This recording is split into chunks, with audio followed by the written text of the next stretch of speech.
నేను పులివెందుల వాసిని. వైఎస్ఆర్ కాంగ్రెస్ పార్టీకి మద్దతుగా పోయిన జెడ్పీటీసీ ఎలక్షన్లకు వైఎస్ఆర్సీపీకి ఫేవర్గా, టీడీపీకి వ్యతిరేకంగా పనిచేశానని తుమ్మలపల్లెకు చెందిన విశ్వనాథ రెడ్డి గారు నా మీద ఈరోజు దాడి చేయడం జరిగింది. ఈ దాడి ఎందుకు జరిగిందంటే, ఆయన నాకు 2 రోజుల కిందటి నుంచి నాకు ఫోన్లు చేసి బెదిరింపులు చేయడం కూడా జరిగింది. దానికి కావాల్సిన సాక్ష్యాలు ఫోన్ కాన్ఫరెన్స్లు అవన్నీ ఉన్నాయి. అలాగే ఈరోజు చూసుకున్నట్లయితే ఉదయాన్నే నేను నా మిత్రుడు, నా సోదర సమానుడైన ఎద్దుల అర్జున్ రెడ్డి గారి దగ్గరికి ప్రతిరోజు నేను ఎప్పుడైతే పులివెందుల్లో అవైలబిలిటీ ఉంటానో, బిజినెస్ టైం అయిపోయిన తర్వాత ఆ టైంలో ఆయన దగ్గరికి పోవడం జరిగింది.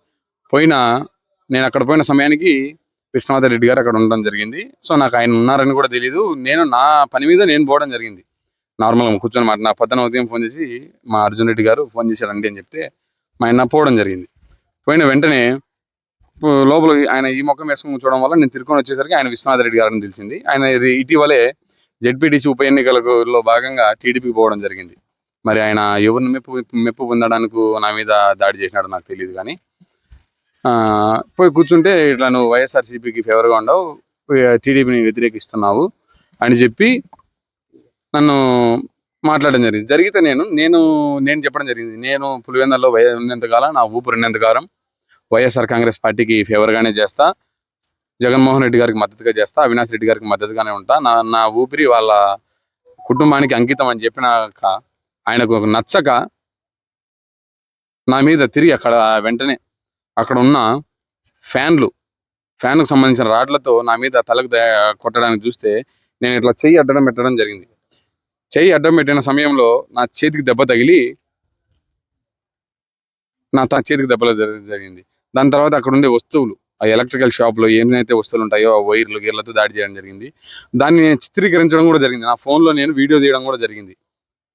ఆ వీడియో తీస్తున్నానని చెప్పి అదే వీడియోలోనే నన్ను కులాల వారీగా, వ్యక్తిగత వారీగా, ఇంట్లో పెద్దల వారీగా నన్ను దూషించడం కూడా జరిగింది. అదే రికార్డ్ చేస్తున్నప్పుడు నన్ను తిట్టి నేను ఫోన్ తీసుకుని అక్కడ నుంచి ఆ గొడవ అక్కడే మరింత పెద్దదవుతుంది. నాకు అక్కడ ప్రాణహాని ఉందని తెలిసిన తర్వాత నేను పక్కకు పోవడం జరిగింది.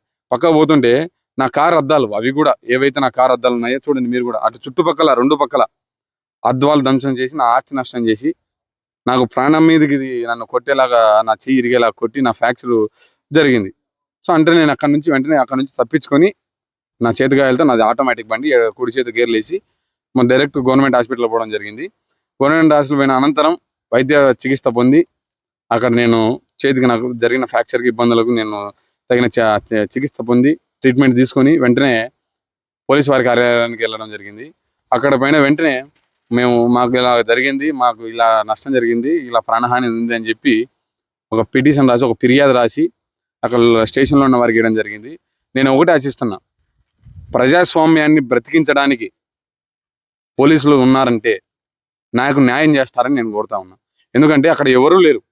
టీడీపీకి, వైసీపీకి సంబంధించి ఒక వ్యక్తిగత వాదనగా తీసుకొచ్చి, ఆయన వ్యక్తిగత వాదనలు కాదు, అక్కడ పార్టీలు విభేదాలు తీసుకొచ్చి నేను కూర్చున్న వాడిని ఇంతవరకు నా మీద నేను పలాన్ని కొట్టినానని కానీ, పలాన్ని తిట్టినానని కానీ, పలాన్ని ఏమైనా అన్నానని కానీ ఒక్క కేసు కూడా నమోదు కాలే. ఈరోజు నా మీద ఏం లేనిపోని కేసులో మేము అక్కడ సీన్ ఆఫ్ అఫెన్స్లో ఉండేది ఒక 4 వ్యక్తులు మాత్రమే ఉన్నాం. ఇంకా మీరు ఏమేం చేస్తున్నారో కొత్తగా కేసులు పెట్టడం, వేరే వాళ్ళ పేరు మీద తీసుకురావడం, అక్కడ ఎవరినో నేను తిట్టినానని చెప్పి SC ST కేసులు పెట్టడం.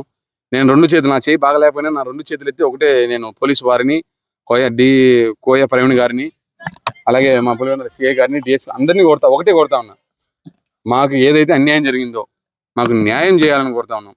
ప్రభుత్వ పరంగా మాకు చట్టపరమైన